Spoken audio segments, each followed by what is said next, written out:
Hola, ¿qué tal? Mi nombre es Alisa Gómez Martínez, estudio la carrera de Ingeniería Física Industrial en el Tecnológico en Monterrey y el día de hoy voy a hablar acerca de cómo se elaboró el segundo reporte del el experimento del diseño y la construcción de un dispositivo de inyección microfluídico, es decir, el tubo de Mariotto. En la parte del resumen, lo que hicimos fue hablar acerca de que se estimó el valor experimentalmente de la gravedad a través de una técnica de regresión lineal, es decir, el método de los mínimos cuadrados. Y bueno, este resultado nos dio un valor de 2.43 metros sobre segundo al cuadrado. También se logró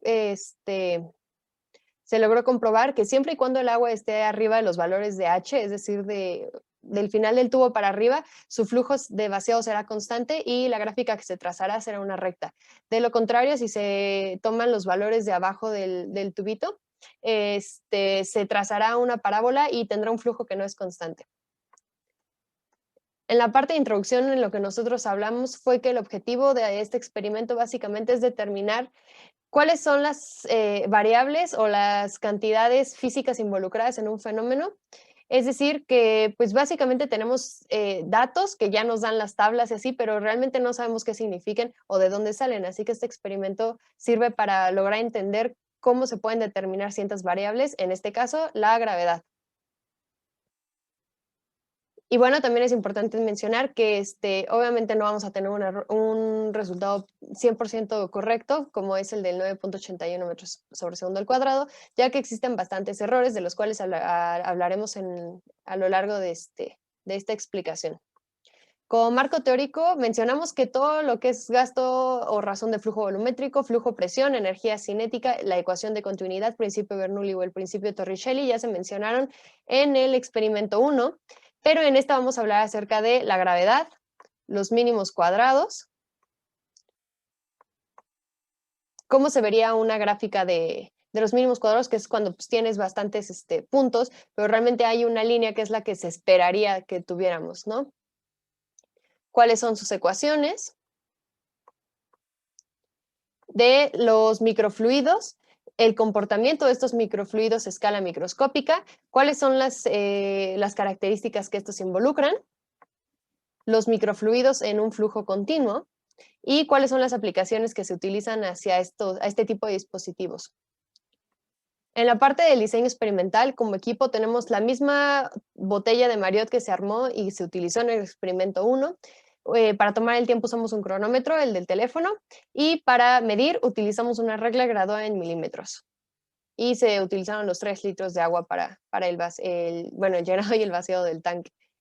En esta figura mostramos cómo está el diámetro del tubo, el área del tubo, la área de la AH, que es la área de la altura, la A-in, que es la área del bote como tal, la A-out, que es la área del popote, y cuáles son los niveles. El 1 es cuando pues, el llenado es completo, ¿no? Que fueron 20 centímetros, el 2 es justo donde acaba el popote y el 3 es en donde sale. Bueno, aquí está lo que mencionamos. Y aquí podemos ver las burbujas que se crean cuando hay el vaciado ya, esto gracias al fenómeno de la disminución, bueno, de los cambios de presión entre la atmosférica y la hidrostática. Como resultados tenemos varias tablas. En la parte de los valores experimentales tenemos las medidas de los diámetros del tubo, de las áreas de in, out, de la área del tubo y la H, que es la área libre. Aquí tenemos una tabla de las mediciones que se hicieron. Se hicieron 5 mediciones con 5 diferentes alturas del H mayúscula, que es el espacio libre entre el final del popote y la área de salida. Y usamos el 8 centímetros, 9 centímetros, 10 centímetros, 11 centímetros y 12 centímetros. Lo fuimos anotando que cada que bajaba 5 centímetros, la mitad de, ¿qué? 0.5 centímetros. Y bueno, pues como ven aquí las alturas son iguales porque pues, nos basamos en las alturas y lo que cambió fue el tiempo. Y en el análisis experimental tenemos aquí el mismo diagrama del tubo, nada más que tomando en cuenta que hay la velocidad de vaciado.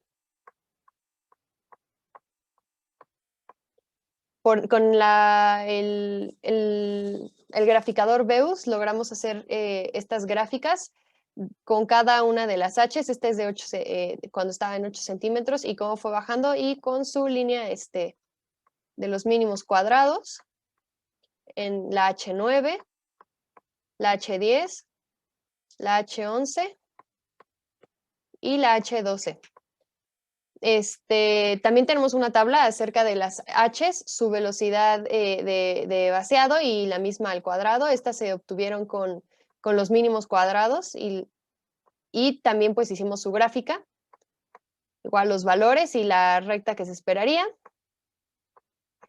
Y bueno, con la fórmula de la gravedad, que es un medio de el área libre sobre el área out, esto va al cuadrado por la C. La C es el valor que nos dio la B, es decir, 3.37 por 10 a la menos 5. Creamos la tabla y sustituyendo nos dio un valor de 2.43 metros sobre segundo al cuadrado la gravedad.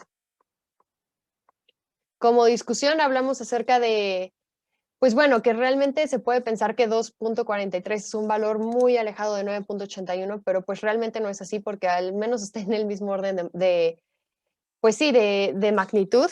Y las diferencias que se generaron de los números es gracias a la suma de los errores, ya que pues se calculan, si hubieron varios números que estuvieron elevados al cuadrado, hubieron potencias, hubieron divisiones, hubieron sumas, hubieron multiplicaciones, entonces eso va haciendo que se sume más y más y más y más el error, entonces acabamos teniendo un error sumamente grande.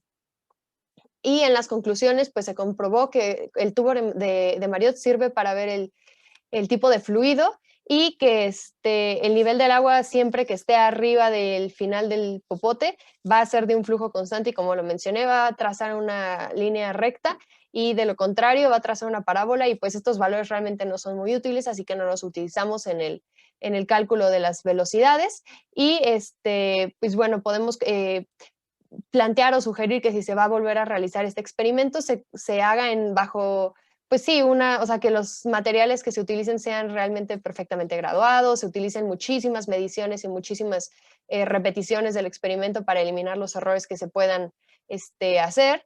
Y bueno, para finalizar, aquí tenemos la bibliografía y todas las fuentes que utilizamos. Muchas gracias. Un saludo a Cuco.